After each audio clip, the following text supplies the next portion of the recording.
That's it. We're live. I have to turn something down. I've got my other computer here just to see any.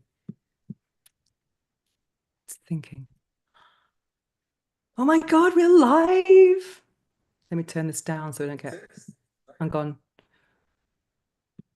Yeah, we are live. Oh my God. Hello, Sebastian. Very good. Welcome to my channel, my third ever live. I'm too shy to do a live alone, so I really appreciate your help holding my hand in this virtual space. Both of Yeah. them, if you want to.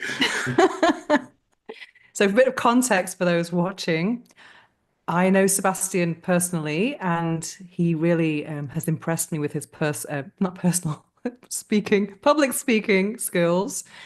And we met each other a few years ago in one of my events, Conscious Connections, I think.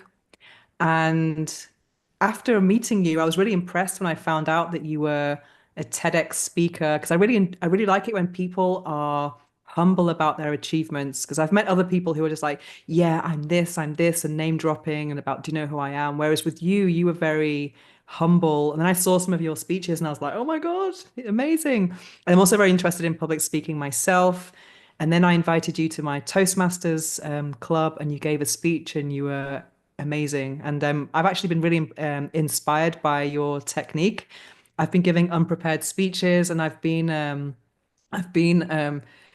interacting with the audience, and that people have told me that my speech just went by a lot faster, a lot quicker, and it was just more dynamic. So that's what I've taken away, and I've been doing that myself.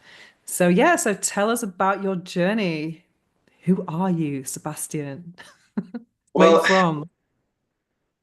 if we want to go back to the beginning, I'm French and Argentinian, and I think that gives actually a good prompt to where my passion for communication comes from. Is like the journey, and you mentioned that in the intro of speaking 12 languages, is feeling in between cultures, in between words, and not feeling like fully belonging.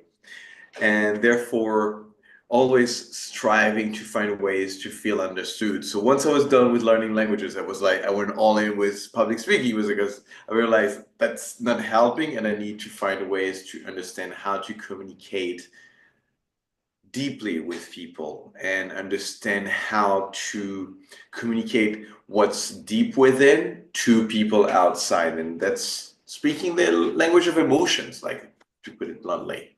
And I think that's what got me so deep into public speaking is this deep desire to express myself and regardless of the media. So maybe tell me a story about you watching someone give a speech once that really inspired you. Could you tell us that story? Well, actually, funnily enough, I was in an engineer school, Mhm. and one of the session of all these geeky stuff that I was learning was a public speaking class.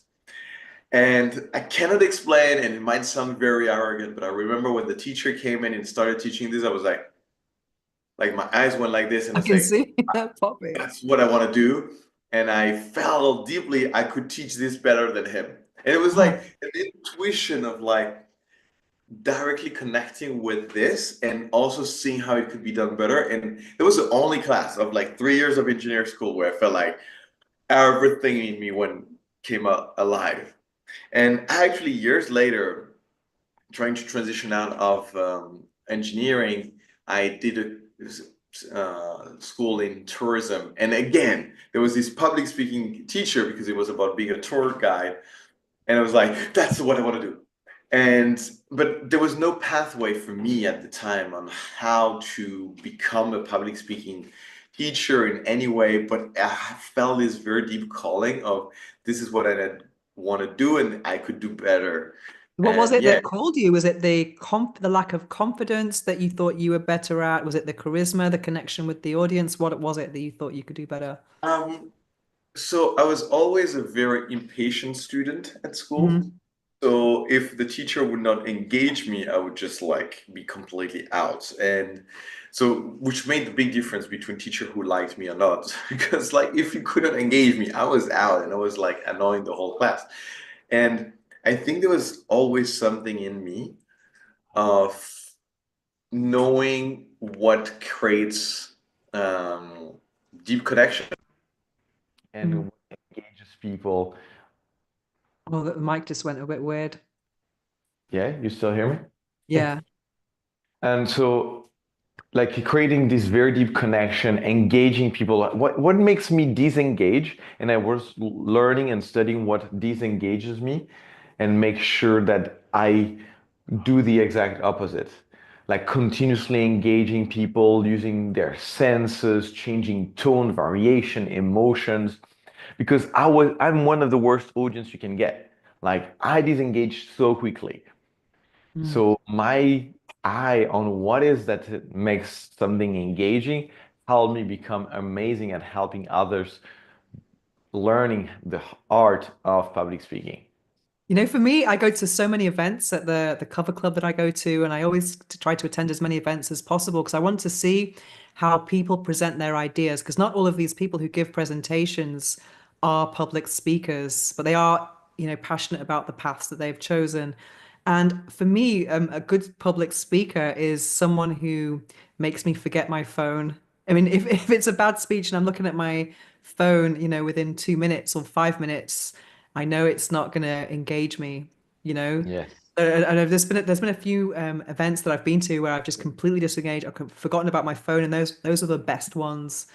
And just going back to when you came to our club, there were two speeches before you that were 5 to 7 minutes long. And I was looking at my phone, and your speech was 45 minutes plus Q&A, and everyone was engaged, and it was just amazing. So what was your journey like? What were your first speeches like?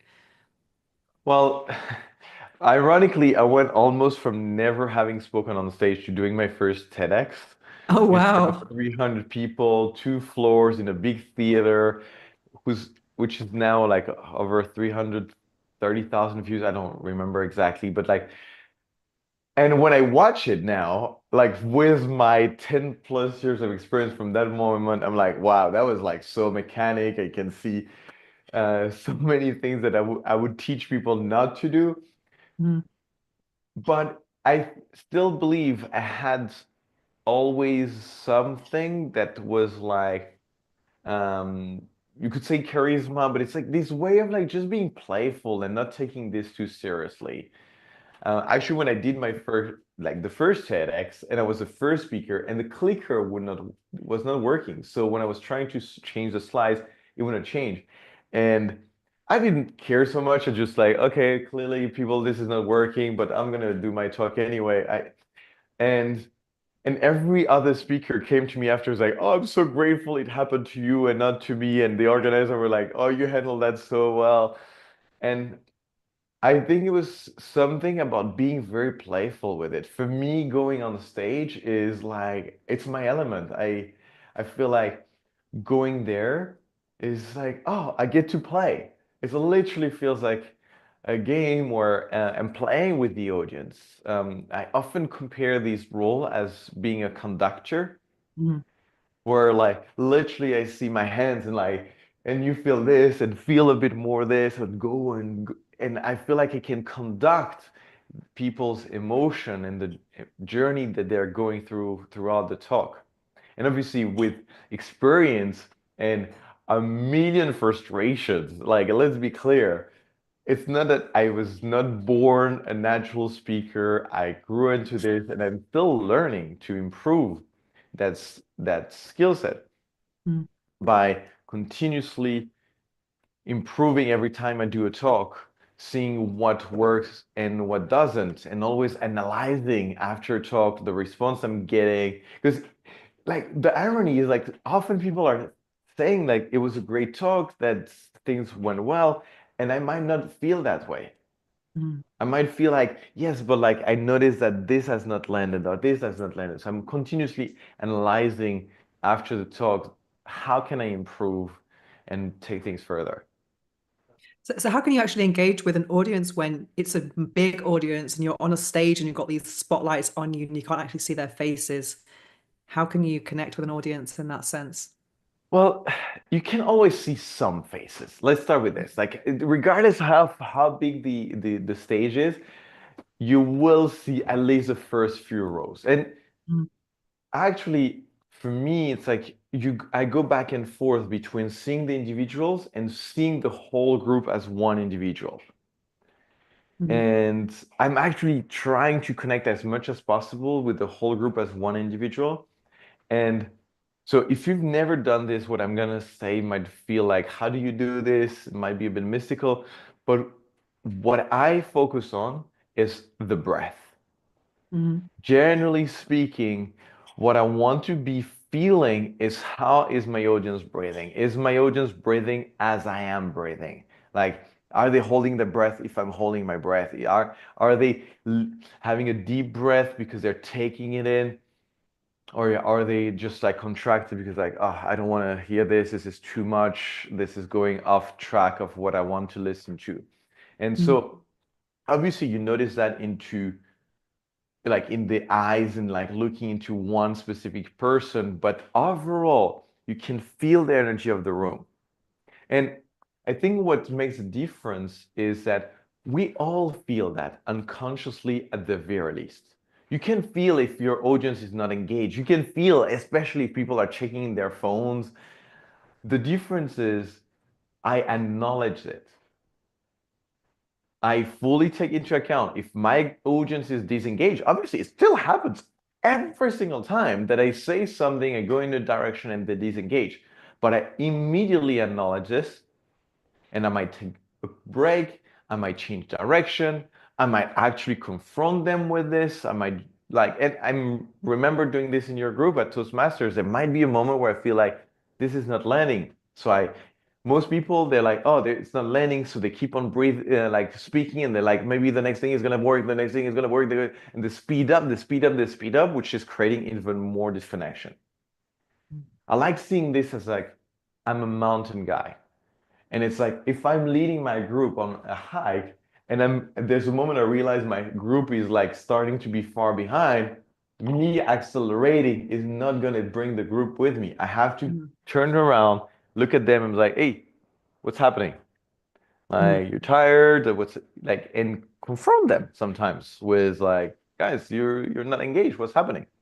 That's something I noticed from you because you ask a lot of questions to the audience. That really creates connection. But let's go back to actually your process of creating a speech. Mm. How has that changed? What was it like at the beginning, and how has that evolved? Because I'm assuming, you get your Oof. topic and then that speech preparation. How is that for you, or the Yes. pre-speak? So it's I've came up to this realization, but I've heard so many professional speakers share the same thing. The shorter the talk, the longer the preparation. Oh, wow. An hour talk, I can prepare in 5 to 10 minutes, especially if it's on a topic that I already know. Because I know within an hour, with interactions and all, I can really navigate with my audience. If I have 20 minutes, I cannot improvise too much.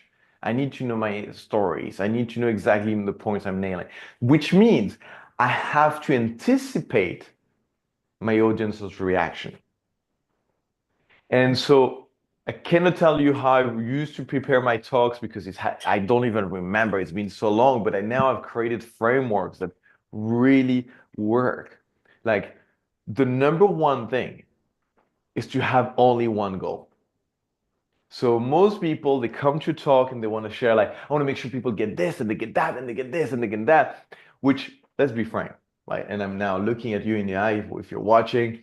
This is a way of protecting ourselves because we believe that the more I give, the more I will come across as an expert that knows what I'm talking about. So it feels safer. If I say I come and I have a 1 hour talk and I'm just going to give one thing, it feels a bit less safe to Mm. not be coming across as not having given enough. Now, my experience over the years of doing talks myself and training people to do so, the more you're trying to give, the least people are going to get. Because at the end, they're confused, they don't remember. And so, what you want to do is to have only one key transformation. And I insist on the word transformation. Transformation is when people leave a different person in some degree And the only way to measure that is that they are taking different actions. If they're not taking different actions, there's no transformation. So what about learning word for word? I mean, was that something that's a trap that people fall into at the beginning? I'm Is out. learning word for word a whole speech, you know? I mean, Is that something you did? never. I've never done that. Even my first TEDx, I have clearly learned much more then than I would now. I would totally not learn anything now because now I see it more as a flow and just like going back to the concept of transformation, like if I have one key destination, so when I train speakers, what we identify is that end goal, that destination, and we might never get there, and it's okay. Our goal is to move our audience towards that direction. And how we handle the conversation is handling objections. If people didn't have objections, they would not need you. If Okay. people already were convinced that this was the right direction to go into, they would already do it. So they don't need to talk. So that means that they have objections. Like in your topics around sexuality, a lot of objections. Mhm. So, and the important thing, and this is how I structure my own preparation or I train speakers to prepare, is to understand especially the first objections. Because if I'm getting the fifth objections first, people are still not paying attention. Can you give us an example that you've experienced with what kind of topic? Like I can give you the very first objections because they're always the same. The very first objections are why should I care about Mm. this topic? Like Okay. if you didn't answer that question within the first 5 to 10% of your talk, and don't get me wrong, sometimes I'm like putting this too late and I still forget, or I don't fully answer this question, and I notice the moment I fully answer that question of why should I care, all of a sudden I see people like, wow. And they're like rewinding the talk because it didn't pay fully attention. Like they were giving like maybe 85% attention. And now they're like, oh, damn, I should have paid more attention because I care now. So the very first thing you want to answer to any audience is why should they care about the current topic? And until you feel that they're caring, you don't continue with the talk. Mm. And that is the mistake people do. Like they say, oh, maybe they will care later when I show everything. No, you first answer, why should they care? And the number one is, why should I listen to you? Yeah, authority, absolutely. Yeah. Like, what, like I care Mm. about this topic, but why should I listen, like, and learn from you? So that's like literally mathematically the first two objections you need to address for every single talk. And then it depends on the talk, but usually it's following a timeline journey of how you went through that very same objection journey. First you didn't even know it was a problem, and then you hit a wall, and then you went through an abyss and a moment where you didn't know what to do, and then like so then we follow more like I have a variation on the heels journey that is like your emotional journey through like what led you to have the epiphany, Mm. like your insight that you're trying to sell now, like with as you are selling that idea. Mm. And then ending with a call to action.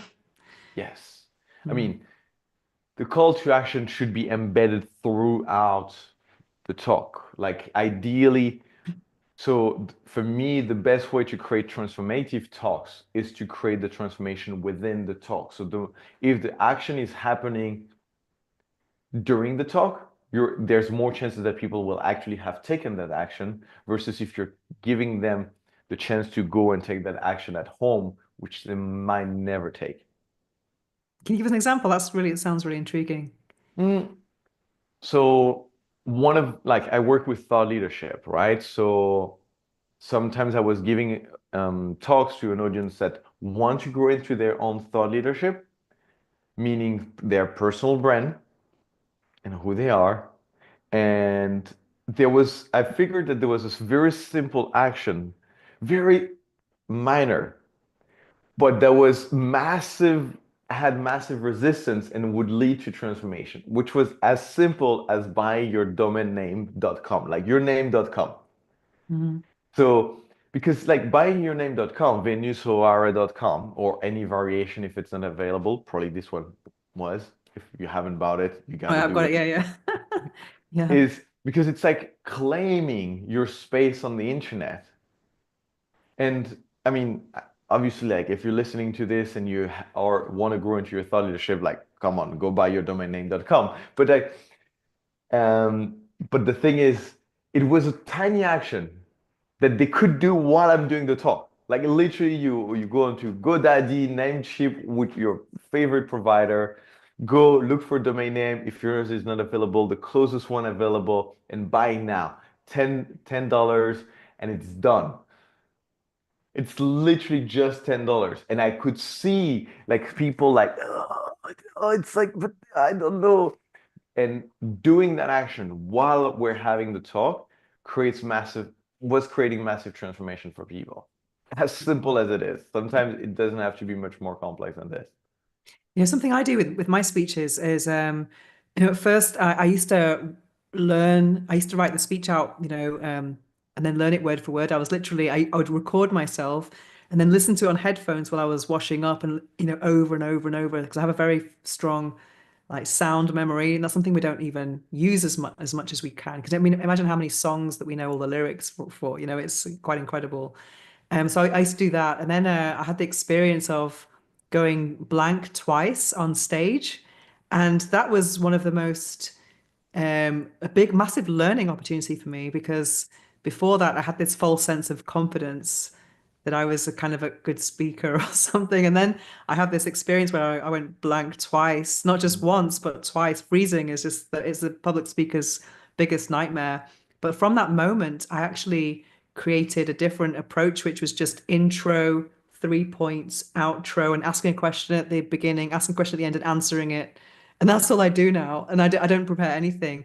But that's when I'm doing, Toastmaster speeches, which are, 5 to 7 minutes. But when I actually give a professional talk, which is maybe 45 minutes, an hour, I just prepare really good slides, and that's all I do, because I know my topic, and everything else is more kind of natural. But I remember, I think you said once, if you had slides, you don't know the topic. I just, I think you said that once. Is that correct? Did you say that? So it's if you need them, Okay, because I think if it's you nice to have need something them, visual as well for people. yeah, People for taking yeah. photos of stuff. Yeah, No, I'm not saying yeah. I'm not 100% against that. I'm Mm, against preparing the slide before the talk is ready. mm, Or at least like making them perfect and all this. Like if you want them to support you in your preparation, fine. But the problem is they often don't work. Like I've seen that way too many times. It happened to me on my TEDx. It happened to clients. Like they mm, go on stage and the slides are not working for whatever reason. And if you rely on this to do your talk, like you're really dependent on something outside of your control.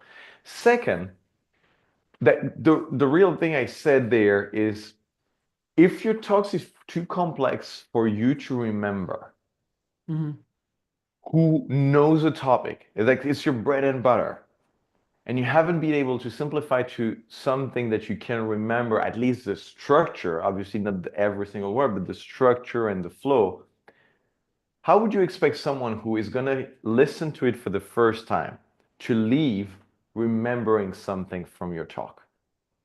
mm. Because you must make it so simple for you that it is simple for others. That is, for me, in essence, the work we need to do as speakers to prepare. Simplifying. Mm. Who's your biggest muse, or what speaking style do you like?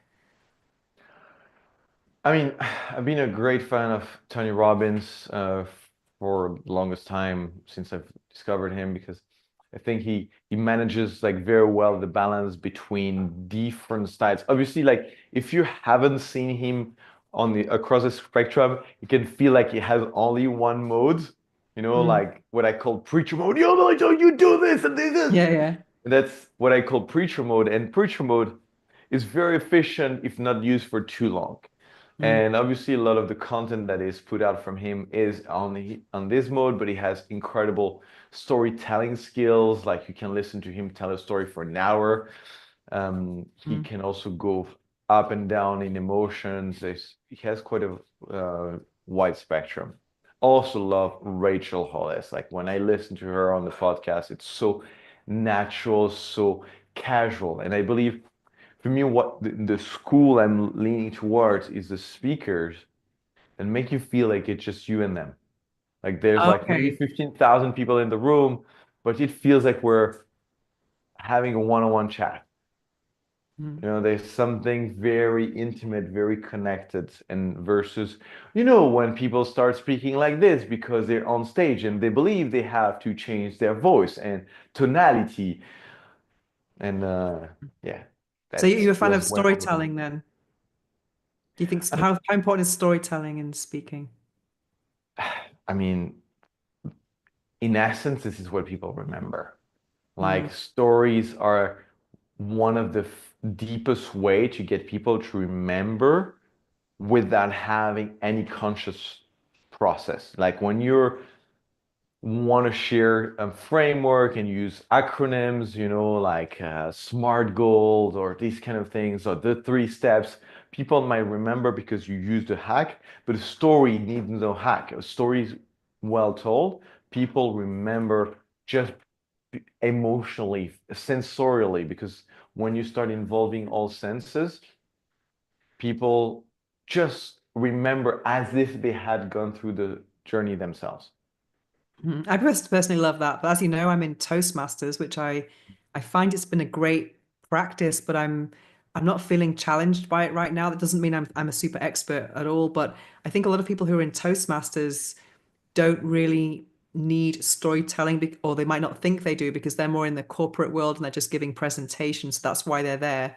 So I Mm, think storytelling is also they might not be comfortable sharing something personal because they want to just be like in teacher mode where they're just communicating data or facts and yes, it's not really about them. yes. So I think not everyone has the personal brand. I prefer that kind of, personal brand type of speaking or personal stories. I do. I mean, what I love about certain speakers, some of the best ones in Toastmasters is that, and also some TED Talks, is that people take you on an emotional journey. I don't know if you know Jessica Breitenfeld, or she won to their best Jesse? Toastmasters. She's called Jessica Breitenfeld. She's a very Okay. talented speaker, and she is also a clown for sick children. So she's got a lot of Yeah, I've heard charisma. her. And I saw her give a winning speech in Morocco. And what's really good about her style is that she takes you on an emotional journey. So there are moments in the speech where you're laughing, other moments where you want to cry, and she just nails it in like 7 minutes. And I really love that emotional journey where there's one goal, there's one message, but there are Mm, tears and there's laughter and there's like, oh, intrigue or what's happening next, and you're really engaged, you know? that's good. Yeah, and also think the thing I think is limited about Toastmasters is, as you mentioned, that voice thing.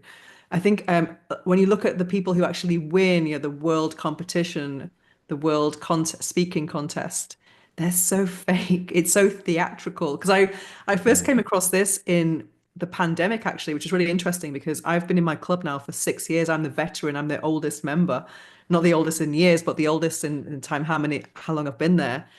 And so I was not the best when I started. So I was, in a learning curve at the beginning. But then when the pandemic started, we were all doing our meetings online. And what was interesting about that was that were people joining from all over the world, like more experienced Toastmasters, even though we're all in our houses. mm. So we had an opportunity to see these more advanced speakers. And I was like sitting at home thinking, what is this? Is this amateur dramatics or is this improv? What is going on here? Because I remember once my mentor said, "Oh, the owner of the club said, go online because your mentor, this woman who's in Switzerland, she was going to compete in a competition."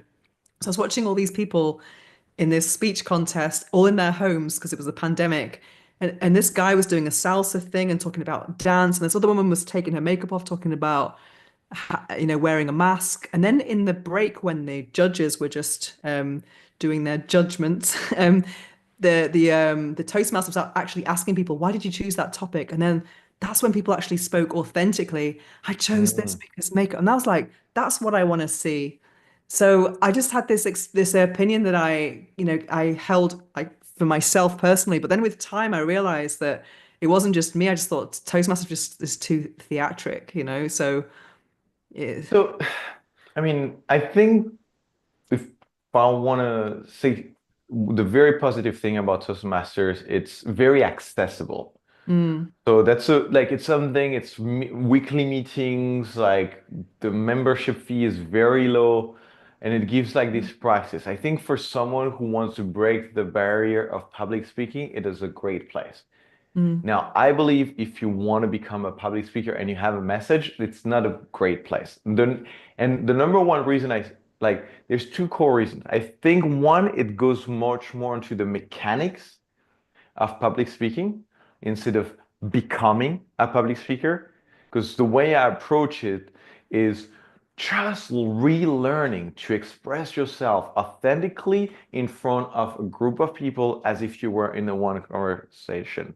And understanding maybe some of the mechanics, which they also teach, but understanding from within, like you just naturally speak. And you maybe allow yourself to expand your spectrum and not contain yourself and just like be a bit looser. But the mm, number two, and for me, deeper reason is it doesn't go so deep onto finding your own message. mm, Or because you always practice topics on things that you might not even know anything about just to work on mechanics, but not finding out your true and most authentic message and being genuinely like, this is the message I want to share. And I'm going to share this message every single week until whenever put this message out, people are transformed. And this is really what I believe in and what I care about is helping people find that authentic message, the thing that is they're boiling to share with the world. mm, And I believe that is it's a whole different beast. mm. Because one thing that's Toastmasters, when you do a speech contest, they have all these different boxes to tick. And that's how you add up the scores at the end, and that's how you find your winner. So if you don't do, let's say, if you don't walk around the stage, you're not going to get that box ticked. If you don't have Yeah. vocal variety, you're not going to get that box ticked. Yeah, and the thing Uh, is, I can walk around the stage or I can like use my hands.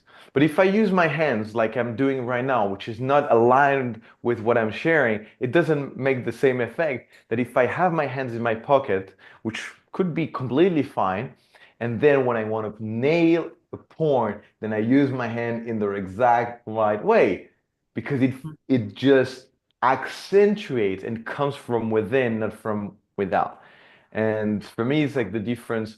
I come from acting, and one thing I really loved about working in acting at some point was like doing having the difference between the mask emotion and the felt emotion.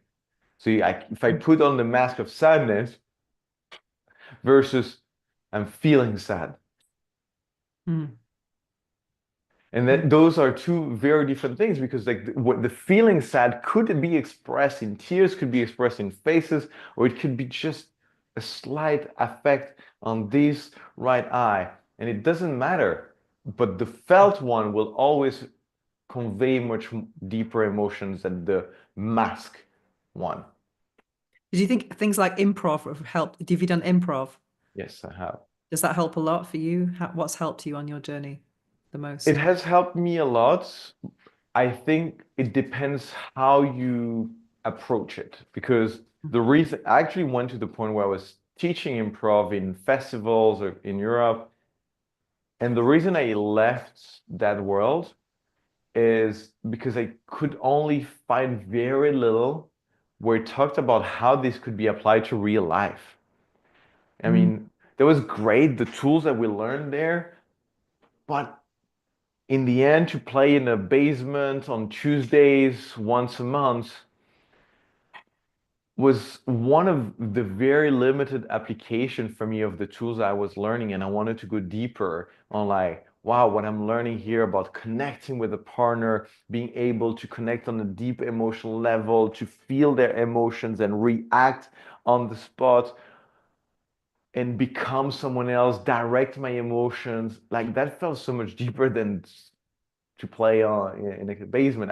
Don't get me wrong, I loved acting and performing, but I realized that the extent I could apply these learnings was went way beyond improv theater. So tell us about your work then. So you are, tell us about your, is it Magnetic Speakers Academy? Tell us about that. When did Yes. you start it? What did you do? What So do you yeah, do? Mm. what I really love doing is finding someone who has a message. They might know already what they really want to share with the world, or they feel like they have this burning desire to share something, and sometimes they just be next to it. So it's like, yeah, it's about sexuality. It's for women, but there's like I feel like there's something even more specific that I want to put the finger on, and I want to get to that.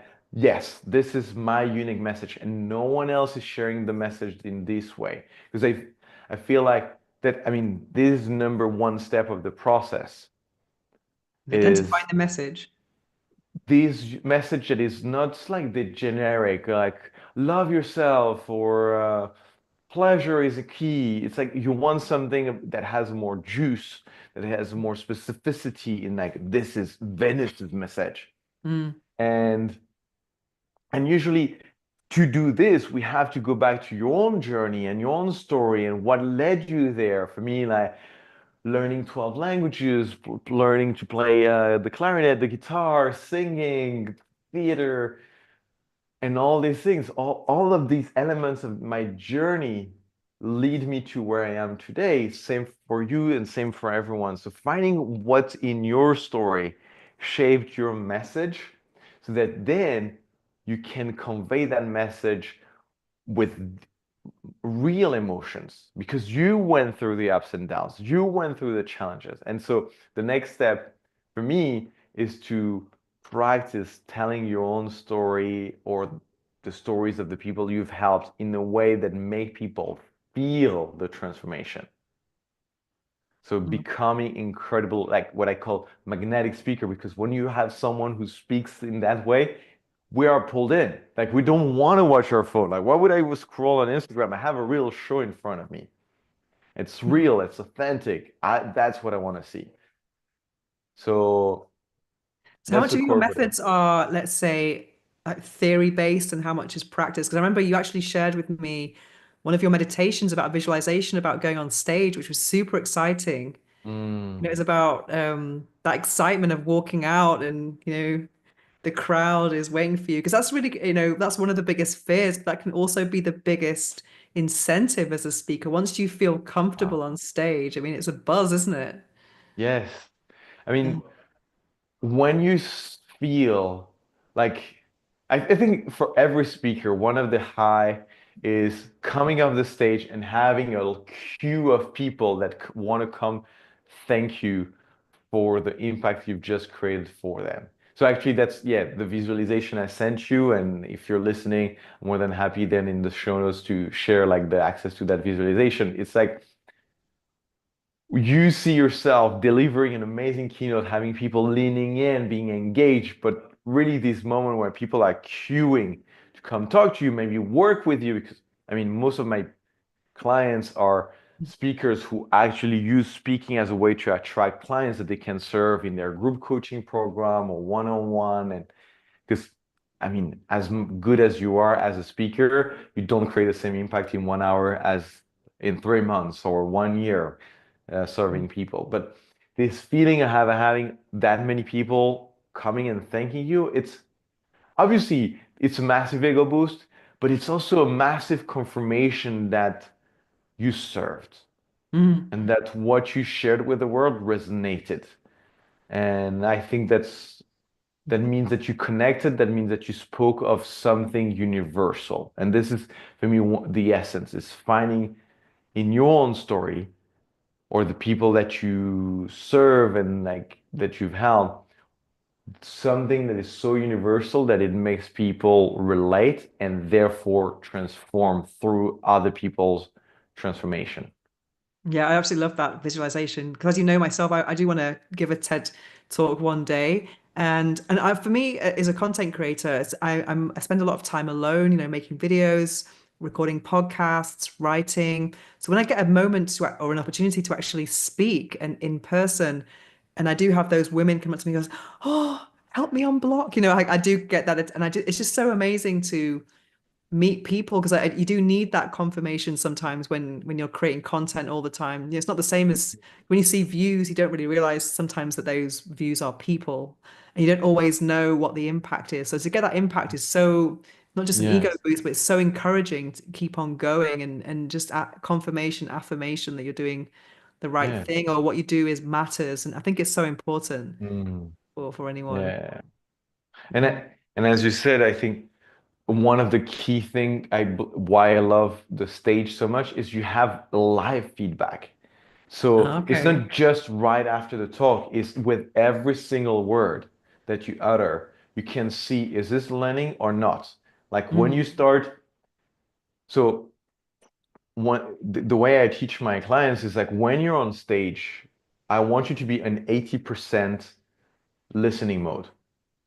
So the way, if I'm allowed to speak a bit woohoo, I want to Oh, do enter it. channeling mode. Okay. So you don't actually, like right now, I have no idea what I'm saying. Like if you ask me what I shared in these podcasts in 20 minutes, I have no idea. I'm like, but I'm paying attention to you, your body language, what's resonating or not, and I just allow it to flow through me. So when you're on stage and you see your audience based on their reaction, whether they're leaning in, out, like breathing in, breathing out, listening basically to their body language, you just allow this to feed you to share the right stories, the right examples, that the thing that they need to hear based on, yeah, what they're feeding you. So are your talks mainly about speaking? What do your speeches normally entail? So it's all about finding this true expression. So the key talks I facilitate are about finding that true message and how to convey it in the most impactful way, for sure. But I also lead other sessions that are in finding this authentic connection. Yesterday, I was facilitating a mastermind for multiple six, seven, and even eight figures entrepreneur. And what I created was a space for them to authentically connect, even if it was in a group of three, because every single time you open your mouth and you have people actively listening to you, you're on stage. It might be Mm, a small stage, mm. but you're still on stage. And for me, actually, this is same when I teach my clients. It's like I don't want you to get ready just to do the talk, the TEDx talk, and speak in front of 300 people. The fruit of our work is that in every single interaction that you'll have, you'll be more authentically communicating. And this is for me the holy grail is that you find ways where wherever you are, whoever you're with, you can authentically express your message. A couple of things I've seen from you on Instagram that have been very vulnerable and authentic. Mm. I remember you shared a story that was quite personal once, and that got quite a lot of views. Not everyone feels comfortable with sharing a personal story. But and also another thing I've seen you share is about people are blocked sometimes because they want things to be perfect. And I Mm. remember you made an Instagram video just in bed and just kind of very randomly. And I still have that trouble. That's also one of my obstacles. This is only my third live. I've been on YouTube for 10 years. Imagine I didn't have the Mm. courage to do it on my own. But what really helped me with my YouTube journey was in May 2018, a long time ago now, I uploaded every single day for 30 days. And that was the best thing I could ever do because at first I was like, hi, I'm Venus O'Hara. I used to have post-its around the screen sometimes. And I used to have to edit a lot. And then by day 24, I did a one take video, like no mistakes. And then from then on, I just press record and that's it. There's Mm. no editing at all. But then I find short formats more challenging. Like I mean I don't know why that is. I don't know if people I mean that's something you alluded to earlier about the shorter talks being a bit more challenging. That's the reason why I admire people who are on Twitter. They can just come up with something very snappy and short and clever and witty. And also with, TikTok and it reels sometimes now they're longer, but in general it's about 15 seconds and 1 minute and try and getting everything down. I find that harder. And also doing lives. I mean, I'm not quite there yet. So you've got any tips for me? What would you advise? Just doing it, doing Well, it. I think, yeah, practice obviously helps, but Yeah. I think in a variation of when people ask me if I'm nervous about speaking on stage, which is like what you're saying about the perfectionism is a variation of that. It's all about what people are gonna think about me. Like that's the only thing that makes you nervous. That's the only thing that makes you a perfectionist is what are people gonna think about me?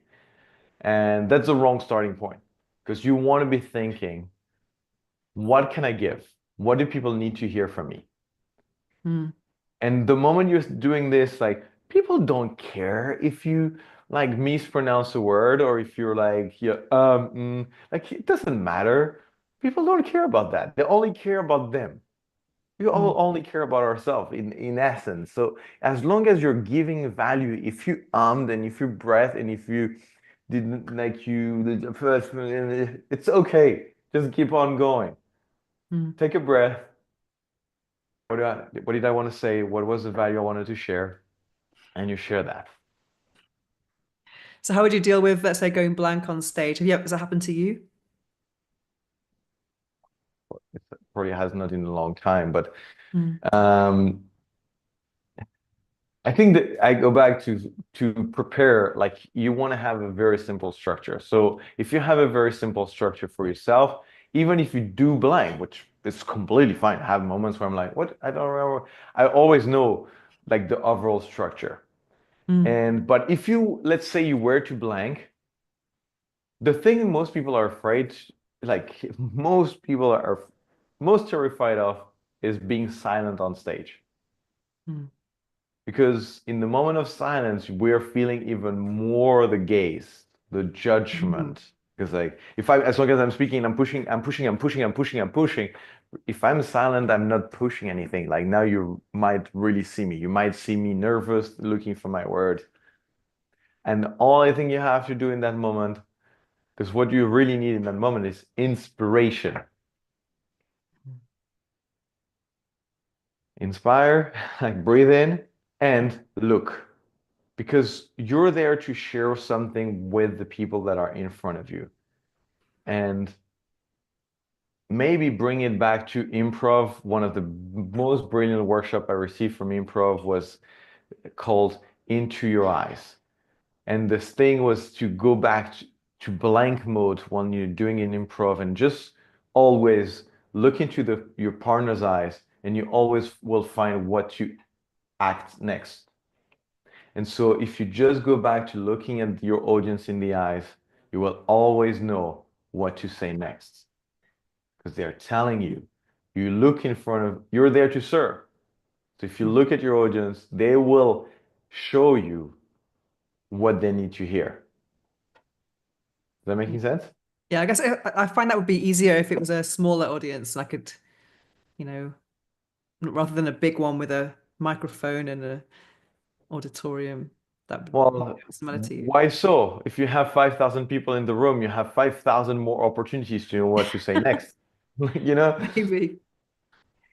Yeah, I guess so. Or just having just those little comebacks, like, what was I saying? Or even ask people, what was I saying? Some kind of Yeah. question, maybe. Yeah. Yeah, Mm, that's the thing is like that's actually great because you break the fourth wall, let's put it like this, where you're like, oh, I have to be always on point and I know exactly what I'm saying. Like, no, actually, guys, hey guys, I got carried away in this idea.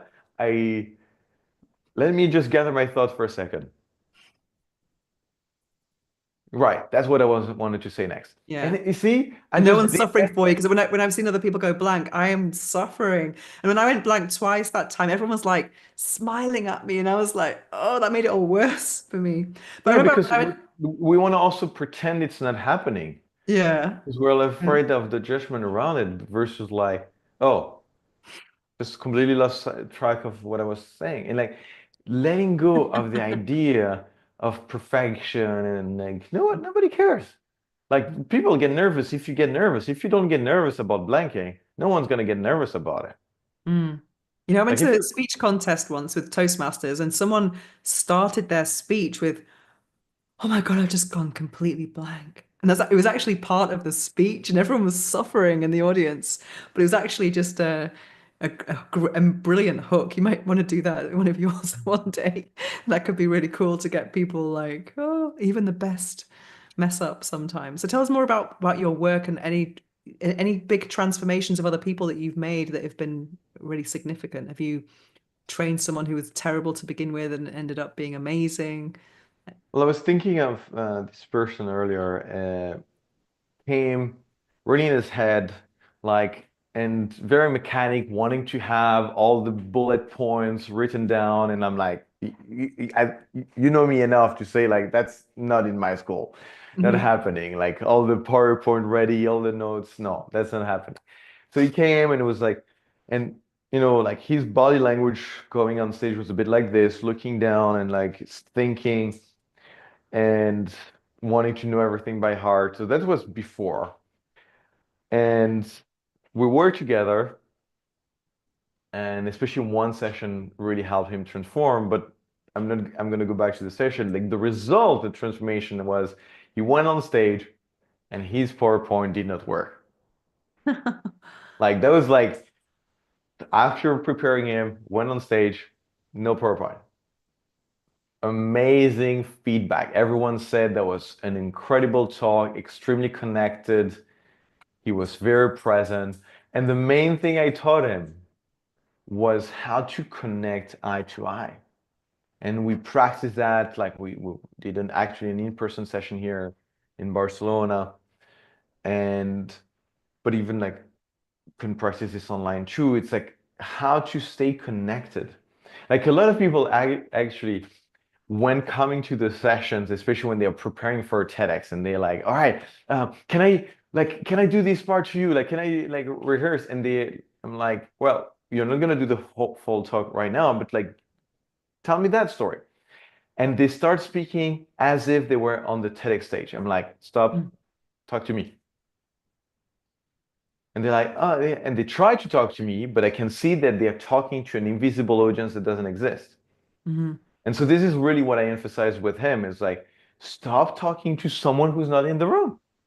Stop, Oh. because if you train yourself to talk to like to an invisible audience, and this is what happens when people rehearse, they train to talk to an invisible audience because the audience is not there, especially if you're doing this alone at home.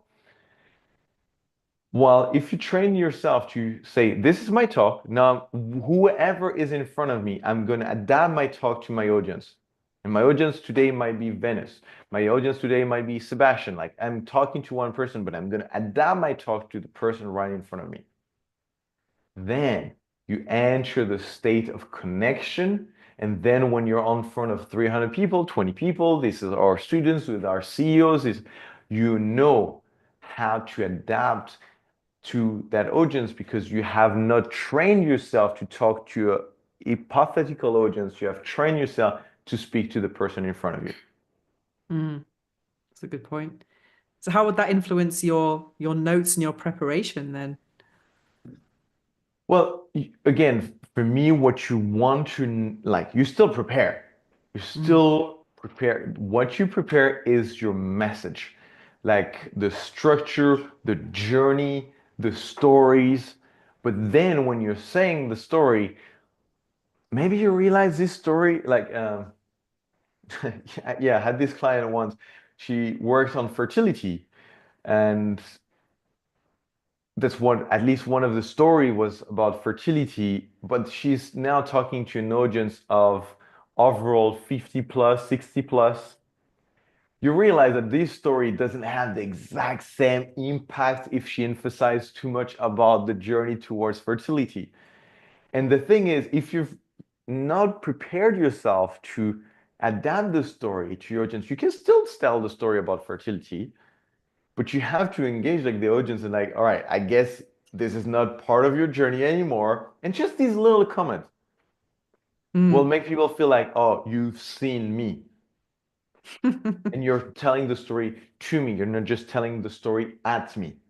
Yeah, I think that's a massive difference. Yeah. That's what I find with Toastmasters, like speaking people speaking at you, and I'm so unmotivated a lot of the time just to go because for that reason. So tell us more Yes. about what you do then in your work, in addition to coaching.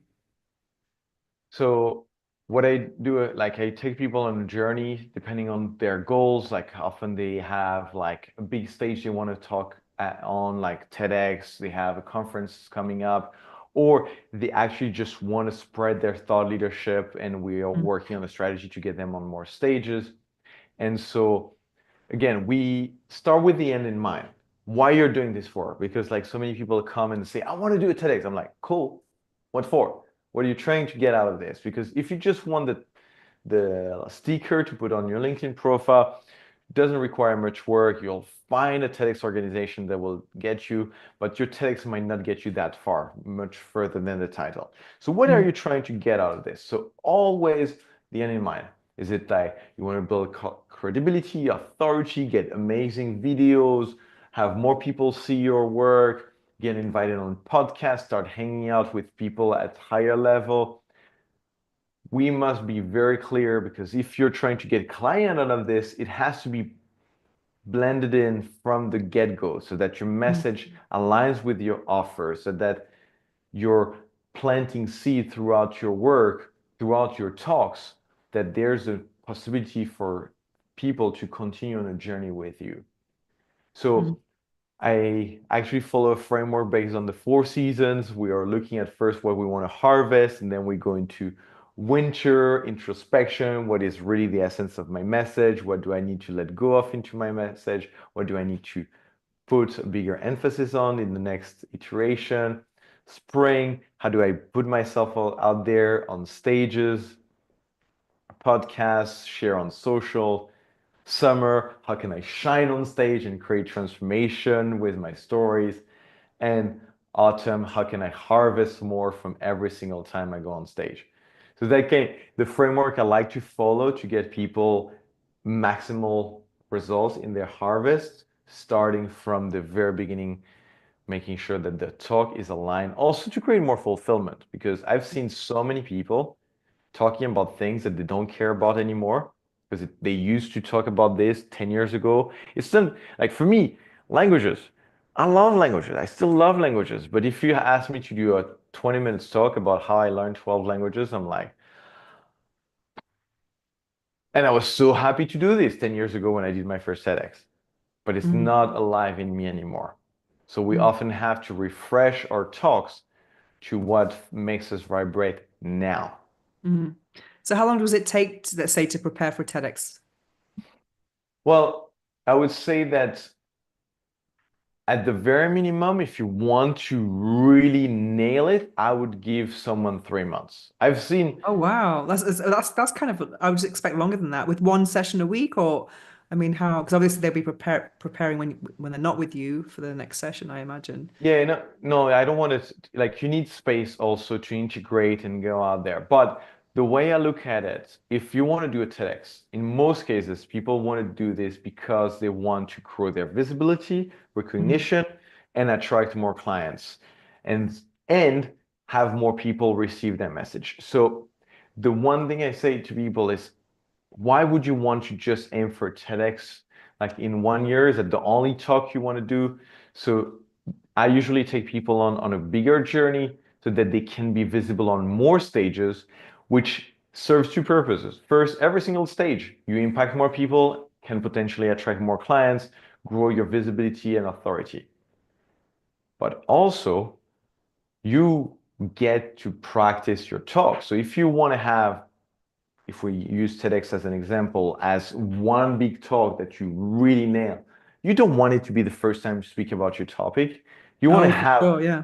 you Mm. want to have presented your talk so many times in so many different ways so that you know the stories that work. You know what part of the story you need to emphasize. You know the frameworks that work, the ones that don't resonate. You want to make sure that you have talked about this to so many audiences that when you get on that stage, because the best way to prepare for that is not to be alone at home and take notes, is to be on stage and see how people respond. Mm. So for me, the more you put yourself out there, not only you will have a better TEDx talk if that's the dream stage for you, but also you will get all the other things that that TEDx would give you, the credibility, the authority, the recognition, the impact, the clients, the opportunities. You will multiply that by with every single instances that you get on stage. Amazing. So tell people where they can find you and what you're My offering. platform of choice right now is Instagram. I love the community there. I love the vibrancy of this. So it's Sebastien with an ERDN. I'm sure this will be in the show notes somewhere. Mm. If you prefer, I'm also available on LinkedIn, but that's the best way. And it would be great to maybe share the visualization with the audience because that's one of the easiest fastest resources that I have for people to see themselves on their dream stage. I call that the greatest show. For me, it's Mm. like your Yeah, it's dream super exciting. stage, Yeah. and like I'm a big fan of the Greatest Showman and this idea of like coming in and activating your inner rock star. And so it's a great way to, and also it's a visualization, so you can do it more than once and every single time change details to make it feel even more like home. Mm. I think that So emotion of excitement, I think what I took away from that visualization when you sent it to me was that excitement, of also fulfilling a goal, and there was more excitement than nervousness. It was like, woo, you've been, yes, you know, but that's yeah, the thing that it, nerves are just excitement that is a different waiting to be label. released. Yeah. Like it's when you contain it, it becomes stress. If you allow it out, it becomes excitement. Mm. So it's very easy just to turn things around. There's actually one woman that I saw speak here in Barcelona. It was a very small kind of state, maybe like 40 people. But anyway, someone introduced her, and then she wasn't on the stage, and she was coming from the back reciting a poem. You could hear her heels, and it was just like it was a proper showwoman entrance. It was so cool. Then she kind of came to the stage and she was like reciting a poem. And it was like, wow. We could hear the heels and the voice, like, where is it coming from? Where is it coming from? It was really, That's really great. cool. Yeah. Yeah. I Mm. think it's great to also allow our inner artist to express itself Mm. uh, on stage. Definitely something That's a memorable. platform for that. Definitely. So we've done an hour. Yeah. Woo. Amazing. So Thank you so much for having me, Venus. It's been like a long time in the making, but we made it yeah, we happen. did it. We did it. Finally. Anyway, I'm Yes. not sure how to end this without how do we end the let me just end the live stream. Okay. Thank you for watching. And I'm going to put Sebastian's links in the description below in about 3 minutes. So it'll all be there. Let me just stop the live stream. Thank you everyone for watching on my